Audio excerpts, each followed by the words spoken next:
ఇప్పుడు మీరు చూడబోయే వీడియోలో జ్యోతిర్లింగాల్లో 12వ జ్యోతిర్లింగం. ఈ జ్యోతిర్లింగానికి ఉన్నంత కాంట్రవర్సీ ఇంకా ఏ జ్యోతిర్లింగానికి లేదు. ఎందుకంటే పర్లీలో ఉన్న వైద్యనాథ్ జ్యోతిర్లింగం అసలైందని, లేదా జార్ఖండ్ దేవగర్లో ఉన్న వైద్యనాథ్ జ్యోతిర్లింగం అసలైందని ఈ రెండు కాంట్రవర్సీ నడుస్తూ ఉంటుంది ఎప్పుడు. అసలు ఈ వైద్యనాథ్ జ్యోతిర్లింగానికి ఎలా వెళ్ళాలి, ఇక్కడ దీని స్థల పురాణం ఏంటి, దీని విశేషం ఏంటి, ఈ వీడియోలో మీరు తెలుసుకుందరు. కానీ ఇదే వైద్యనాథ్ జ్యోతిర్లింగ్ దేవగర్ లో ఉంది. ఇది జార్ఖండ్ రాష్ట్రంలోది.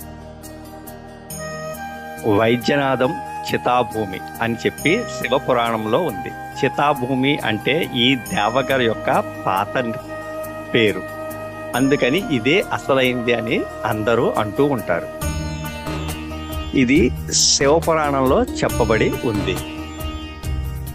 దీని ప్రకారం, శివపురాణం ప్రకారం ఈ దేవగర్లో ఉన్న వైద్యనాథ్ జ్యోతిర్లింగమే అసలైనది, ప్రధానమైనది అని చాలా మంది పండితుల అభిప్రాయం. ఓకే, పదండి ఇప్పుడు మనం ఆలయాన్ని సందర్శిస్తాం. ఈ ఆలయ స్థల పురాణం గురించి తెలుసుకునే ముందు ఈ ఆలయానికి కర్ణాటకలోని గోకర్ణ క్షేత్రానికి సంబంధం ఉంది. అదేమిటంటే, పరమశివుని మహాభక్తుడైన రావణాసుడు తన తల్లి కోరిక మేరకు శివుని ఆత్మలింగాన్ని తీసుకురావడానికి వెళ్తాడు. ఇది చూసిన నారదుడు విష్ణుమూర్తి దగ్గరికి వెళ్ళి ప్రార్థించి ఆత్మలింగాన్ని తీసుకు వెళ్లకుండా ఆపమని అడుగుతాడు.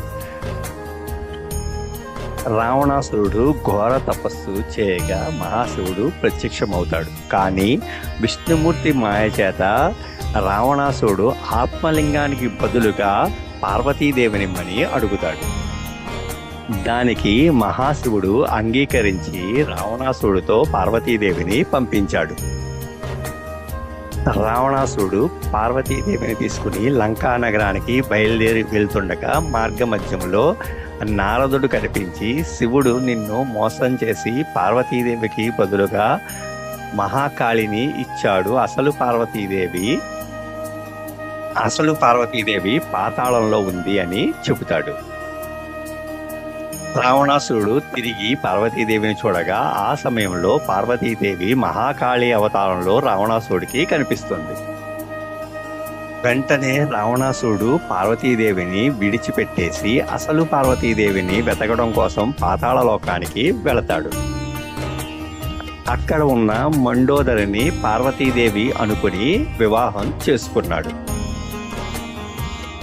మండోదరిని తీసుకుని రావణాసురుడు లంకాపట్టణానికి తిరిగి వచ్చాడు. లంకకు వచ్చిరాద రావణాసురుడి తల్లి పార్వతీ ఆత్మలింగాన్ని తీసుకుని వచ్చావా అని అడిగింది. అప్పుడు తను మోసపోయాను అని రావణాసురుడు గ్రహించి ఈసారి ఎటువంటి ప్రలోభాలకు లోను కాకుండా ఘోరమైన తపస్సుని తిరిగి మహాశివుని కోసం చేశాడు. అయినప్పటికీ మహాశివుడు రావణాసురుడికి ప్రత్యక్షం కాకపోవడంతో తన 10 తలలని ఒక తల తర్వాత ఒకటి బలిగా తను నరుక్కోవడం మొదలుపెట్టాడు. దీనికి మహాశివుడు కరుణించి ప్రత్యక్షమై రావణాసురుడికి ఏం వరం కావాలో కోరుకోమని అడిగాడు. ఆ సమయంలో రావణాసురుడి శిరస్సులు తెగి నేలపడడంతో గాయాలతో ఉన్న రావణాసురుడికి వైద్యం చేశాడు మహాశివుడు. అందుకే ఈ ప్రాంతాన్ని వైద్యనాథేశ్వర్ అని పిలుస్తారు. అలా రావణాసురుడికి వైద్యం చేసిన ప్రదేశం కనుకనే ఇక్కడ వైద్యనాథ్ జ్యోతిర్లింగం వెలసింది. ఇదే వైద్యనాథ్ జ్యోతిర్లింగం. ఈ ఆలయానికి 4 పట్ల 4 ద్వారాలు ఉన్నాయి. రండి లోపలికి వెళ్ళి చూద్దాం. ఇదే మహాశివుడు వైద్యనాథేశ్వరుడుగా కొలువైన ప్రదేశం.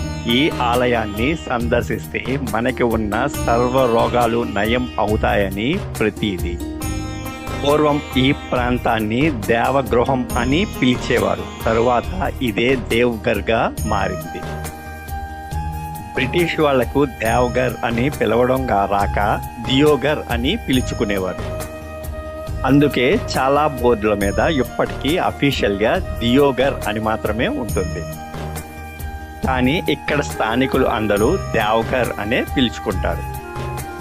ఈ ఆలయ నిర్మాణం చాలా ప్రత్యేకంగా ఉంటుంది. ఇది పూర్తిగా రాయితో నిర్మించబడిన గుడి. అంతేకాకుండా ఈ ఆలయ ప్రత్యేకత ఏమిటంటే ఈ ఆలయ ప్రాంగణంలో ప్రధాన ఆలయంతో పాటు 21 ఇతర దేవాలయాలు సమూహంగా ఉంటాయి.